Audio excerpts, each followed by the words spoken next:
The poor disabled girl sat alone with only $3 for her birthday gift.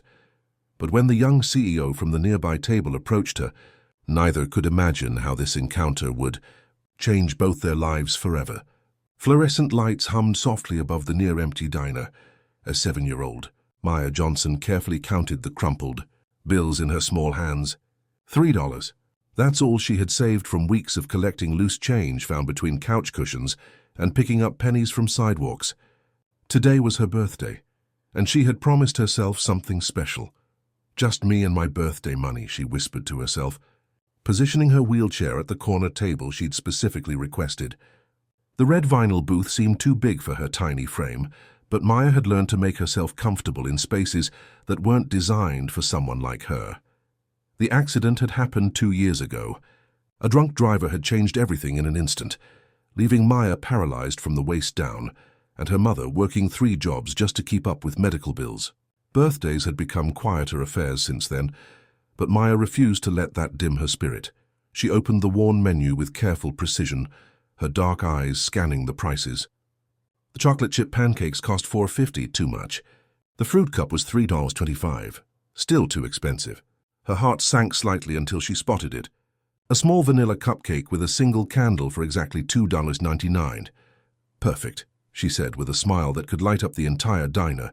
Across the restaurant, Marcus Wellington sat alone in his usual corner booth, his laptop open, and phone buzzing constantly with urgent messages from his company's board of directors. At 32, he had built Wellington Tech into a billion-dollar empire, but success had come at a cost. He rarely noticed the world around him anymore, too consumed by quarterly reports and merger negotiations. Something made him look up from his screen.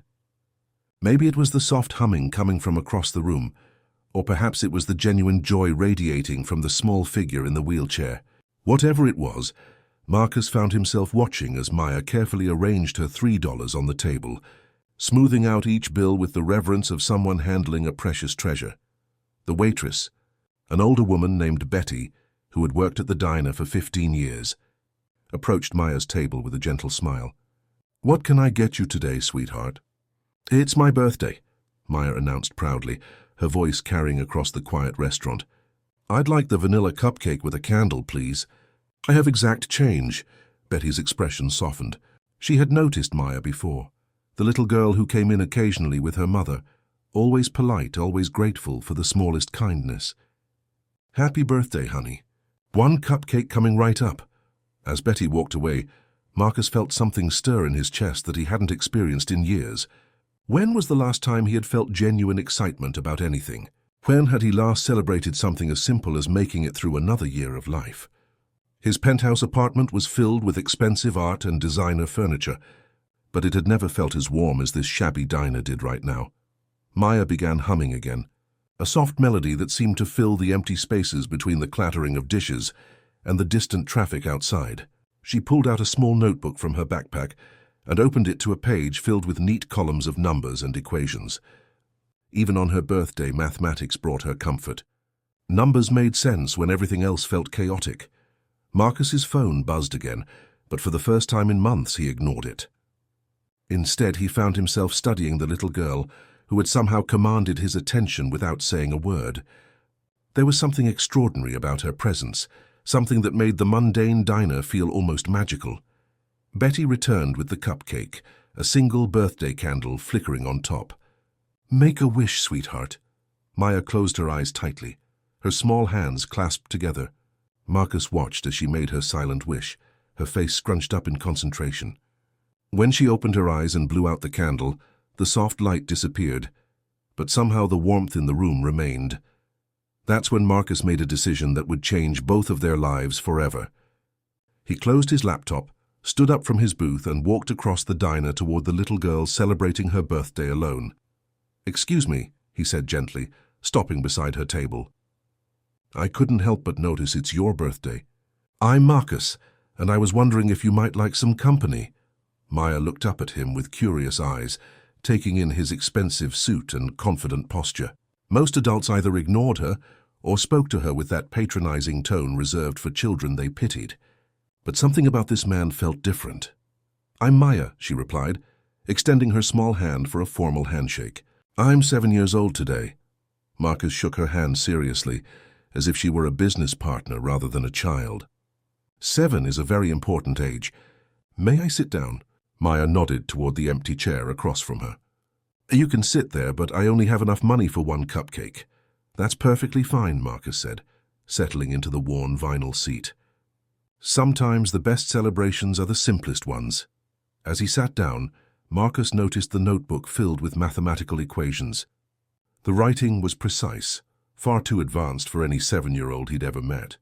Calculus symbols and complex formulas covered the pages in neat, organized rows. "What's this you're working on?" he asked, genuinely curious. Maya's eyes lit up with an enthusiasm that caught Marcus off guard. "Oh, that's just something I do for fun. I like solving problems. Math problems are easier than people problems, don't you think?"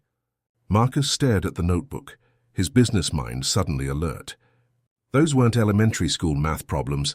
Those were algorithms, sophisticated, elegant solutions to computational challenges that his own team of engineers had been struggling with for months.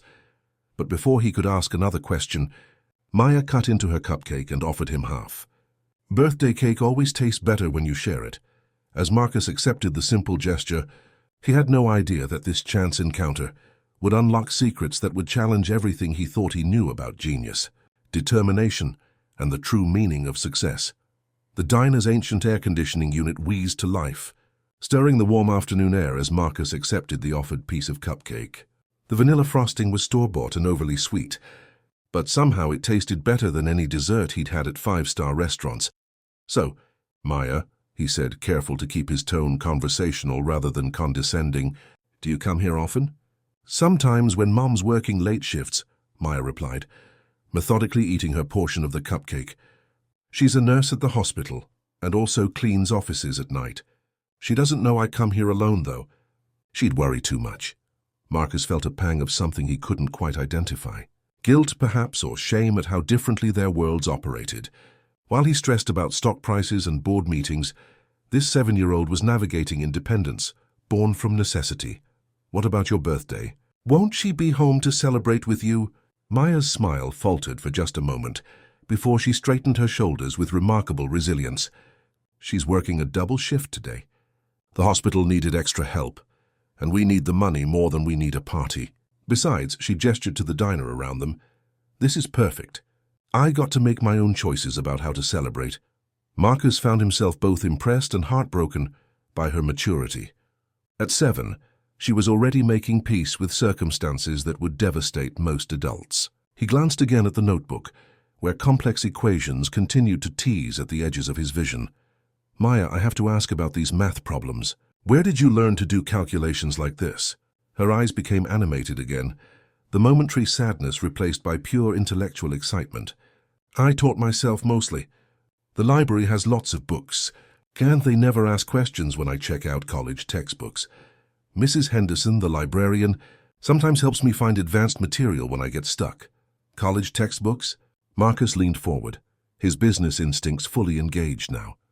"What kind of problems are you working on?"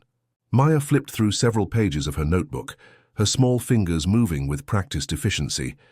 "Right now I'm working on optimization algorithms for data processing. I noticed that most computer systems waste a lot of energy because they process information in straight lines instead of patterns. But if you think about it like a spider web instead of a highway, you can reduce computational time by about 47%. Marcus felt his mouth go dry.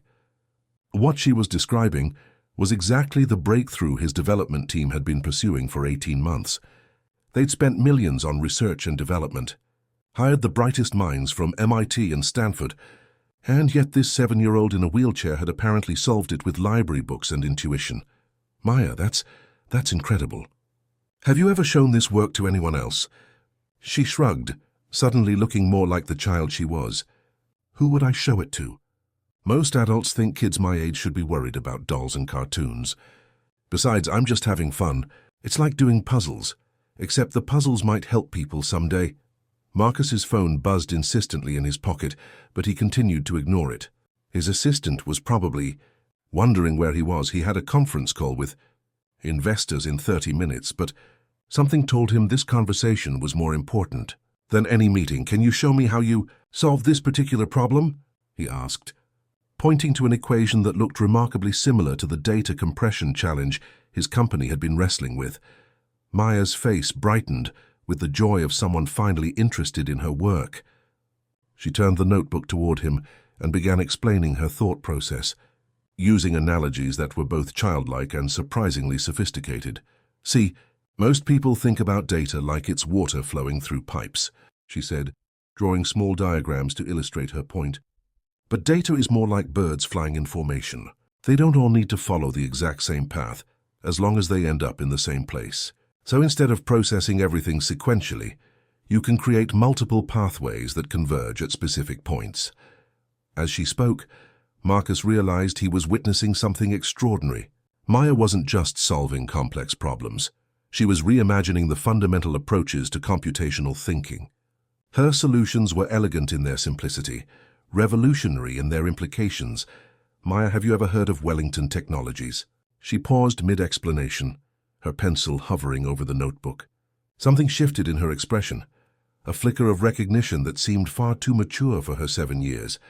The company that makes software for hospitals and schools? She asked carefully. Among other things, yes. I'm actually the CEO of that company. Maya set down her pencil and studied his face with an intensity that made Marcus slightly uncomfortable. It was as if she was calculating something, weighing variables he couldn't see. I know who you are, Mr. Wellington, she said quietly. The words hung in the air between them like a challenge. Marcus felt his heart rate increase, though he couldn't explain why. You know who I am? Maya nodded slowly. I've been reading about your company for months. Your stock dropped 12% last quarter because your development team can't solve the processing efficiency problems that are slowing down your hospital management systems. Nurses like my mom have to wait 30 seconds between patient records because your software is too slow. Marcus stared at her, his mind racing. This wasn't coincidence. This wasn't a chance encounter with a gifted child. Something else was happening here. Maya, why were you reading about my company? She closed her notebook deliberately and looked directly into his eyes. Because I solved your problem 6 months ago, Mr. Wellington. I've been waiting for the right moment to tell you. The diner suddenly felt smaller, the air thicker. Marcus's successful controlled world tilted on its axis as he realized that this 7-year-old girl, celebrating her birthday alone with $3 and a cupcake, might hold the key to everything he'd been searching for, and somehow she'd been one step ahead of him all along. The silence stretched between them like a live wire, crackling with implications that Marcus struggled to process. Around them, the diner continued its lazy afternoon rhythm. Coffee cups clinking, the grill sizzling, Betty refilling sugar dispensers, but their corner table had become an island of suspended disbelief. You solved our problem 6 months ago, Marcus repeated slowly, as if saying the words aloud might make them make sense. Maya, how is that even possible? She opened her notebook again, but this time she flipped to a section near the back, pages that were covered with even more complex diagrams and calculations. The handwriting was still neat, still unmistakably that of a child, but the content was graduate-level computer science. My mum works the night shift at General Hospital, Maya explained, her voice taking on a matter-of-fact tone. Sometimes I go with her when she can't find a babysitter. While she's cleaning the offices, I wait in the break room where the computers are. The nurses always complain about how slow the patient database system is, how they have to wait and wait while people are in pain. Marcus leaned forward, completely absorbed now. So you decided to figure out why. I asked one of the nice nurses, Dr. Sarah, if I could look at the computer screen while she was working. She thought I was just curious about the pretty colors and graphics. Maya's eyes sparkled with mischief. But I was actually studying the user interface and timing the response delays. I memorized the error codes and looked them up later at the library. The sophistication of her approach left Marcus speechless. While his highly paid consultants had been analyzing theoretical models, this 7-year-old had been conducting real-world field research in the environment where his software actually operated. I spent weeks in the computer section of the library, reading about database architecture and network protocols, she continued. Then I started working backwards from the user experience to identify the bottlenecks. It took me about 3 months to map out all the inefficiencies. Maya turned the notebook toward him, revealing a hand-drawn flow chart that was more comprehensive than anything his development team had produced. Every pathway, every decision point, every potential failure was mapped out with meticulous detail. "The problem isn't with your servers or your programming language," she said, pointing to specific sections of her diagram. "It's with the way your system prioritizes database queries. You're treating all requests as equally important, but in a hospital setting, emergency department queries should always take priority over routine administrative tasks." Marcus felt his phone buzzing again, but the sound seemed to come from another world. "You're talking about dynamic priority allocation." "Exactly." Maya's enthusiasm bubbled over. "But it's more than that. Your system also doesn't account for peak usage patterns. At 7 a.m. when the day shift starts, and again at 7 p.m. during shift changes, query volume spikes by 300%. But your servers are calibrated for average usage, not peak demand." She flipped to another page, revealing calculations that detailed optimal resource allocation based on time-of-day usage patterns. Marcus recognized the mathematical principles. They were based on traffic flow algorithms that his company had tried and failed to implement. "Maya, this is extraordinary work, but why didn't you contact my company directly? Why wait for this?" For the first time since revealing her knowledge, Maya looked uncertain, suddenly seeming more like the 7-year-old she actually was. "Who would believe me? A paralyzed kid with a notebook full of math? I needed to meet you in person, somewhere you couldn't just hang up or have security escort me away." The honesty of her strategy was both heartbreaking and brilliant. Marcus realized she had engineered this entire encounter, from choosing this diner to timing her birthday celebration when she knew he'd be nearby for his regular lunch meeting. "How did you know I'd be here today?" "You eat lunch here every Tuesday and Thursday at 1:30 p.m., she said simply. "I've been watching your pattern for 6 weeks, waiting for the right opportunity. Today felt special because it's my birthday, and I thought maybe birthday wishes really do come true." Marcus sat back in his chair, overwhelmed by the layers of planning and patience this 7-year-old had demonstrated. She hadn't just solved his company's technical problems. She had orchestrated a complex social strategy to present her solutions. "Maya, what you've done here. The technical work, the research, the strategic thinking." He rarely considered the human vulnerability at the heart of business relationships. But looking at Janet's concerned face, he realized that trust wasn't something that could be negotiated in a contract. "Mrs. Johnson, I give you my word that Maya's safety and well-being will be my personal priority. She would never be alone with anyone. There would always be multiple adults present, and you would be welcome to accompany her any time." Maya reached across the table and took both her mother's hands. "Mum, this is what I've been working toward. This is my chance to help people the way doctors and nurses help people. Just with math instead of medicine." Janet looked at her daughter, really looked at her, and Marcus saw the moment when a mother recognized that her child had outgrown the boundaries of their current life. "Okay," Janet said finally. "We'll try it. But Maya's education and well-being come first, before any business considerations." Marcus nodded, understanding that he wasn't just hiring a consultant. He was becoming responsible for nurturing one of the most remarkable minds he'd ever encountered. But as they shook hands on the agreement, none of them could anticipate the challenges that lay ahead, or the ways in which Maya's unique perspective would soon force Marcus to confront the most difficult decision of his career. 2 weeks later, Maya had transformed the Wellington Technologies development floor into something resembling a cross between a university research lab and a child's playroom. Her wheelchair was positioned at a custom-height desk, surrounded by whiteboards covered in her distinctive handwriting, while toys and mathematical models created an eclectic workspace that somehow made perfect sense. Marcus stood in the doorway of the development center, watching as Maya explained her latest optimization algorithm to Dr. Chen and 3 senior programmers, all of whom were taking notes as if attending a graduate seminar.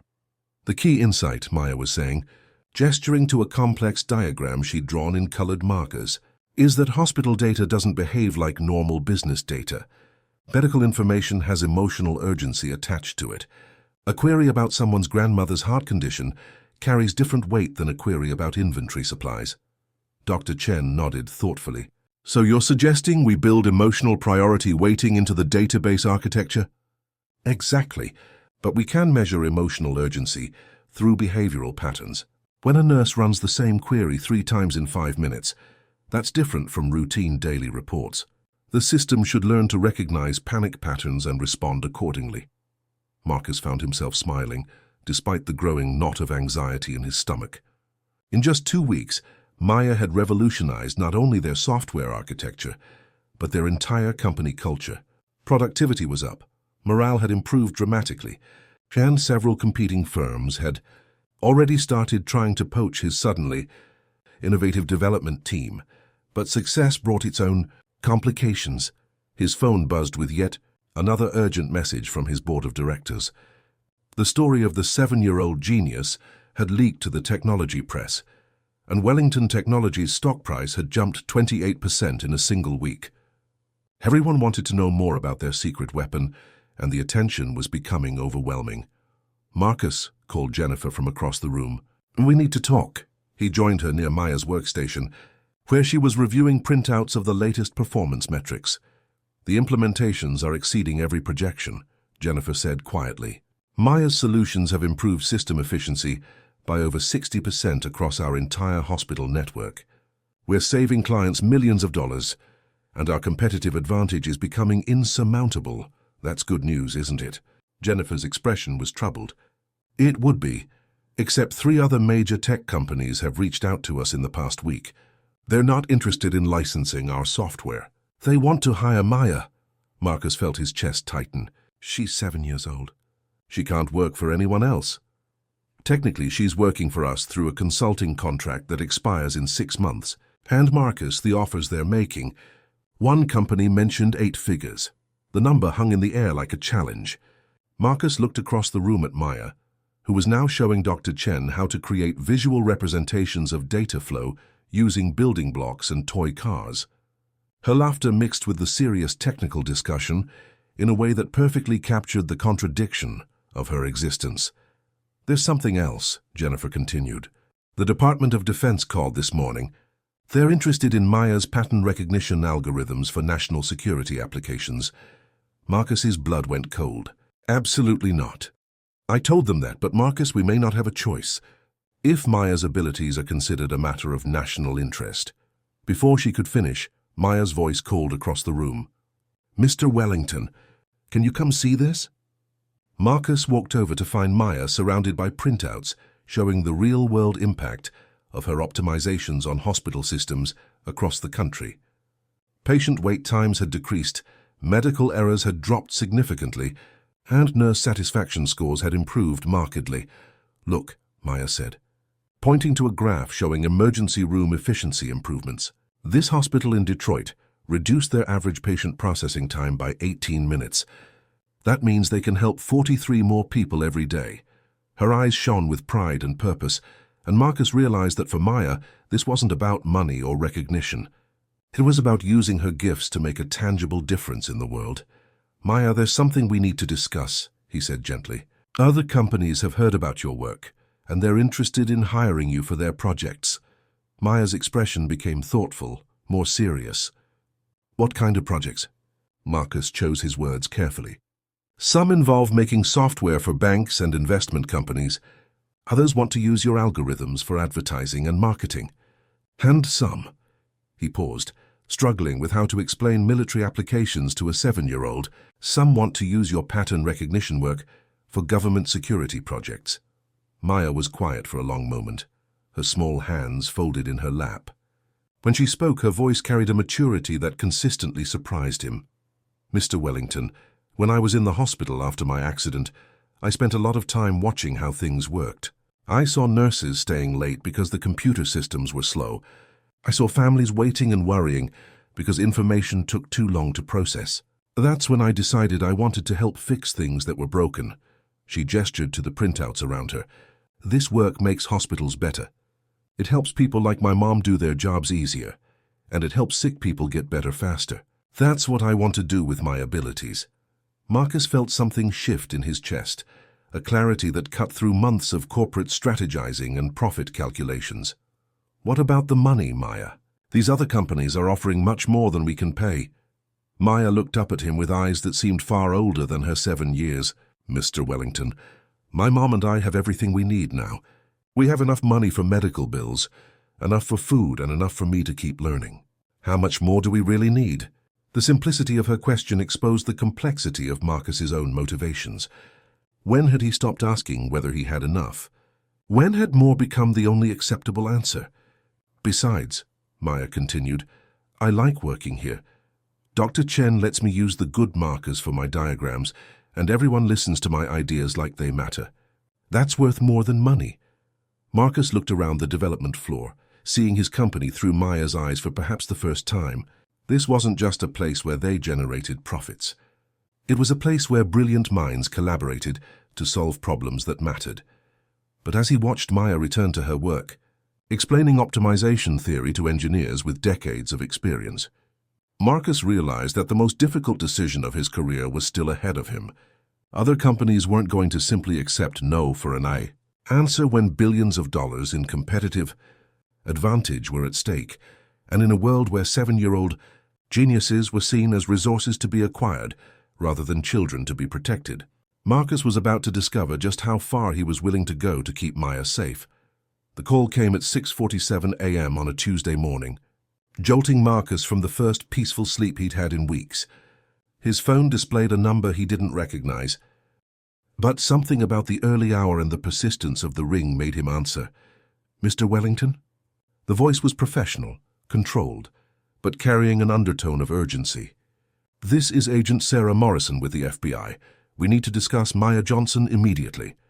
Marcus sat up in bed, instantly alert. What about Maya? Is she safe? She's fine, but we have a situation. Can you meet us at your office in 1 hour? And Mr. Wellington, bring Maya and her mother. This concerns all of you. An hour later, Marcus found himself in his conference room facing 2 federal agents, while Maya sat beside her mother, looking smaller than usual in the oversized chair. The agents had been polite but firm. This wasn't a request. Agent Morrison, a woman in her 40s with sharp eyes and a kind but serious demeanor, placed a tablet on the conference table and activated it to show a series of encrypted communications. 3 days ago, our cybersecurity division intercepted communications between several foreign intelligence services, she began. They've all identified Maya Johnson as what they're calling a strategic intellectual asset. Mr. Wellington, they want to recruit your 7-year-old consultant. Janet's hand moved protectively to Maya's shoulder. What does that mean exactly? Agent Morrison's expression softened as she addressed Maya directly. Maya, you've created some very impressive computer programs that help hospitals work better, right? Maya nodded. I just wanted to help people get better medical care. That's wonderful, and you've done amazing work. But some people in other countries think your computer skills could be used for things that aren't about helping sick people. They want to convince you to work for them instead. Marcus felt a chill run down his spine. Agent Morrison, we're talking about a 7-year-old child. We are, which is why we're here. The intelligence we've gathered suggests that at least 3 different foreign services are planning approaches to Maya and her family. These won't be obvious recruitment attempts. They'll come disguised as educational opportunities, research fellowships, or generous job offers. She turned the tablet to show photographs of several men and women. These individuals have all entered the country in the past 2 weeks, using various covers, visiting professors, technology journalists, international education consultants. But they're all intelligence operatives with a specific mission. Maya studied the photographs with the same analytical intensity she brought to mathematical problems. They want to steal my algorithms. More than that, Maya. They want to convince you and your family to move to their countries, where you'd work on projects that might not be as helpful as what you're doing here. Marcus's mind raced through the implications. What kind of protection are we talking about? Agent Morrison's partner, Agent Davis, spoke for the first time. We're recommending immediate security measures for Maya and her family. New living arrangements, personal protection, and unfortunately, suspension of Maya's work at Wellington Technologies until we can assess the full scope of the threat. No, Maya said quietly, but with unmistakable firmness. All the adults turned to look at her. I said no, Maya repeated, her voice stronger now. I'm not going to hide from people who want to use my math for bad things. And I'm not going to stop working on projects that help hospitals. Janet leaned down to her daughter's level. Sweetie, these agents are trying to keep us safe. I understand that, Mum, but hiding doesn't solve problems. It just postpones them. Maya turned to Agent Morrison with a directness that made the experienced federal agent blink. What if we don't hide? What if we do something smarter? Marcus found himself leaning forward, recognizing the expression on Maya's face. It was the same look she got when she was about to propose an elegant solution to a complex problem. What are you thinking, Maya? He asked. Well, Maya said, pulling out her ever-present notebook, these people want my algorithms because they think they can use them for things that hurt people, right? But what if we made my algorithms public? What if we gave them to everyone? Agent Morrison frowned. Maya, that would eliminate any strategic advantage your work provides. Exactly. Maya's eyes lit up with excitement. If everyone has access to the same tools, then no one country can use them to hurt another country. And more importantly, hospitals and schools everywhere could benefit from better computer systems.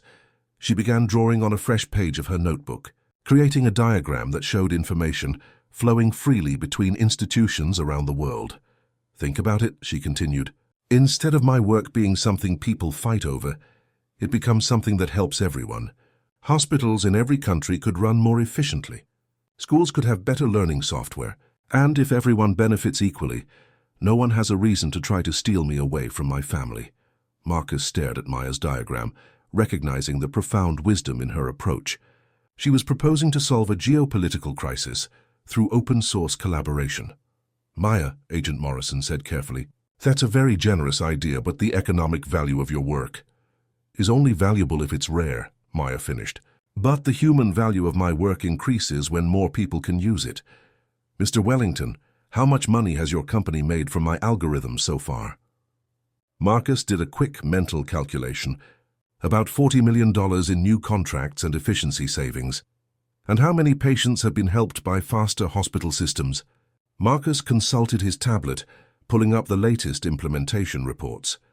Based on our metrics, roughly 2.3 million patients have experienced improved care due to reduced wait times and more efficient data processing.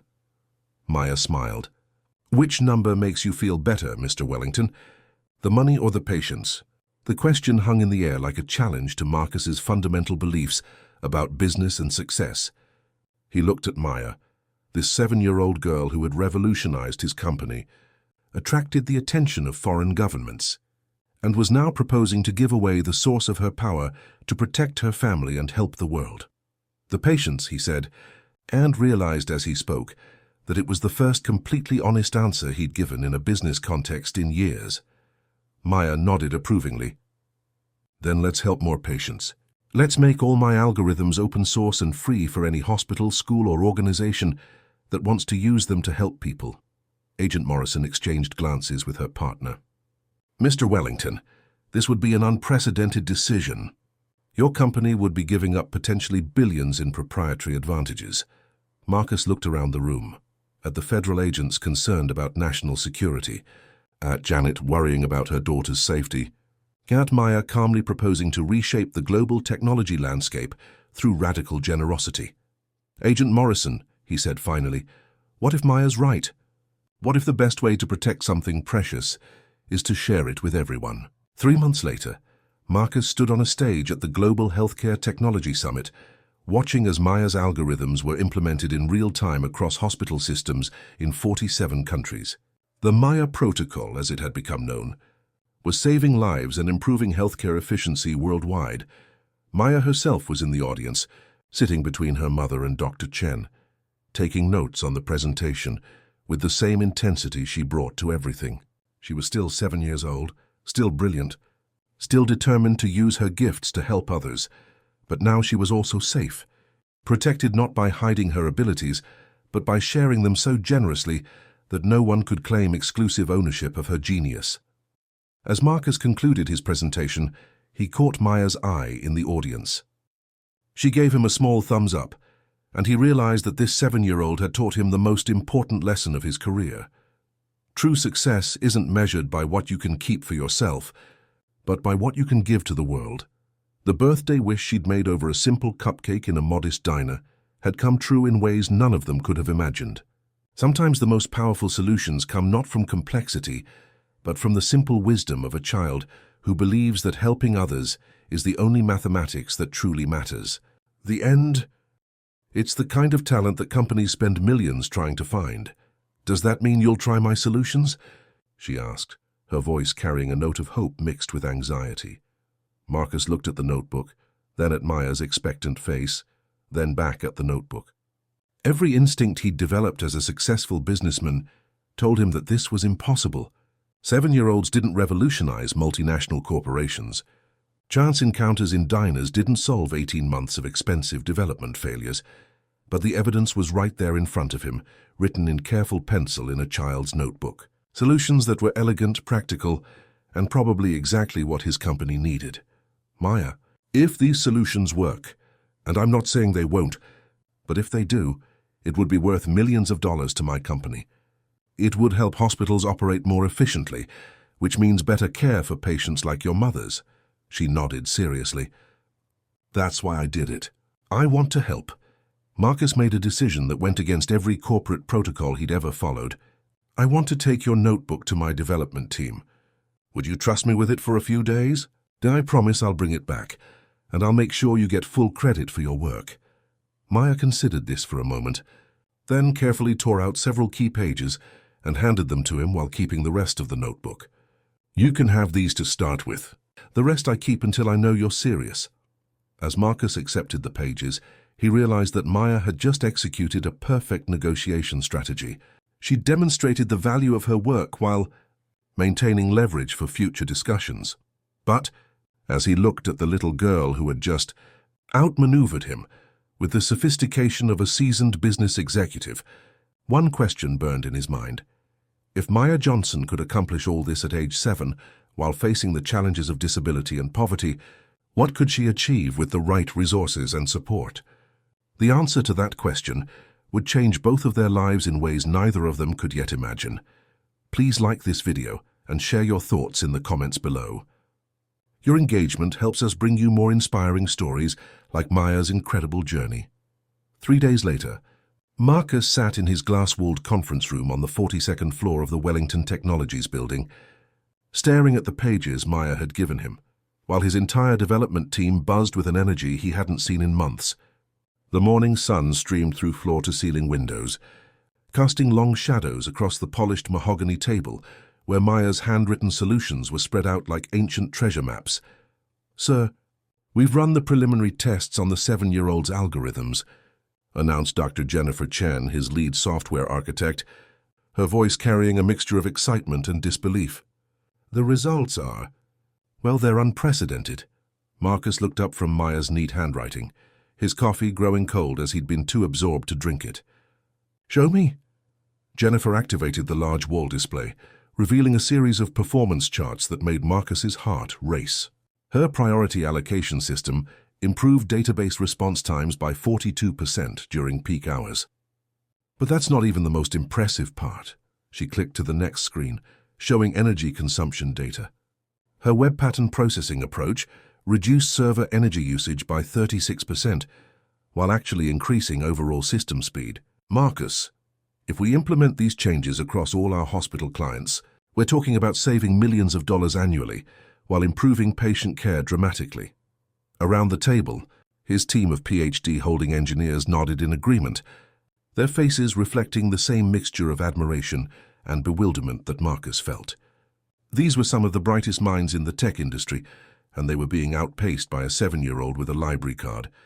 There's more, said David Park, his data security specialist. I've been analyzing her network optimization protocols. She's somehow intuited security vulnerabilities that our penetration testing teams missed. Her solutions don't just make the system faster, they make it more secure. Marcus gathered Maya's pages, handling them with new reverence. I need to see her again, today. Sir, interrupted his assistant Sarah from the doorway. You have the board meeting at 3, and the investor call with the Japanese consortium at 5. Reschedule them, Marcus said without hesitation. This is more important. An hour later, Marcus found himself back at the diner, But this time Maya wasn't alone. A woman in scrubs sat across from her, looking exhausted but alert. She had Maya's warm eyes and determined chin, and Marcus could see where the little girl got her strength. "Mr. Wellington," Maya said as he approached, her voice carrying a note of formality that hadn't been there during their first meeting. "This is my mom, Janet Johnson. Mom, this is the CEO I told you about." Janet looked up at Marcus with a mixture of curiosity and protective wariness. "Maya says you're interested in her math work. I have to admit, I don't understand most of what she does with those numbers, but she seems to think it's important."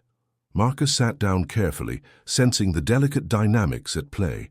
"Mrs. Johnson, your daughter has created solutions to problems that my company has been struggling with for over a year. Her work is extraordinary." "She's always been special with numbers," Janet said, her hand unconsciously moving to rest on Maya's shoulder. Even before the accident, she was solving puzzles that kids twice her age couldn't handle. "But we've learned to be careful about who we trust with Maya's gifts." The weight of her words settled over Marcus. He realized that this family had probably encountered people who wanted to exploit Maya's abilities, who saw a vulnerable child with unusual talents as an opportunity rather than a person deserving protection. "I understand your caution," Marcus said. "What I'm proposing isn't about taking advantage of Maya's abilities. It's about providing her with resources that match her potential." Maya leaned forward, her eyes bright with interest. "What kind of resources?" Marcus had spent the drive to the diner thinking about this moment, about how to make an offer that would change their lives without overwhelming them. "Maya, my company wants to implement your solutions in our hospital systems. If they work as well as our initial tests suggest, we'd like to offer you a consulting contract." Janet's eyes widened. "A consulting contract?" She's 7 years old. "Age doesn't diminish genius, Mrs. Johnson. What Maya has created could improve healthcare efficiency for millions of patients. That kind of impact deserves recognition and compensation." He pulled out a folder he'd prepared, containing documents his legal team had worked on all morning. "We're prepared to offer Maya a $50,000 consulting fee for her current solutions, plus royalties on any implementations. But more importantly, we'd like to establish an educational fund that would ensure she has access to the best mathematical and computer science training available." The diner fell silent except for the distant clatter of dishes and the hum of the air conditioning. Janet stared at the contract papers as if they might disappear if she looked away. $50,000, she whispered. Maya tugged on her mother's sleeve. "Mom, that's enough to pay off the medical bills from the accident, and maybe enough left over for you to cut back to just 2 jobs instead of 3. Marcus watched as the reality of the offer settled over them. For him, $50,000 was a rounding error in his annual budget. For them, it represented freedom from years of financial struggle. "There's something else," Marcus continued. "Maya, I'd like you to meet my development team. Not as an employee, but as a colleague. I think you'd enjoy working with other people who love solving complex problems as much as you do." Maya's eyes lit up with an excitement that reminded Marcus why he'd gotten into technology in the first place, before the board meetings and profit margins had crowded out the pure joy of innovation. "Could I really work with real programmers and engineers?" she asked. "Not just work with them," Marcus said. "In many cases, you'd probably be teaching them." Janet looked between her daughter and Marcus, her protective instincts warring with the recognition that this opportunity could transform Maya's future. "I need to understand what this means. Maya going to your office, working with adults. How do we know she'll be safe?" The question hit Marcus harder than he'd expected. In his world of corporate deals and strategic partnerships,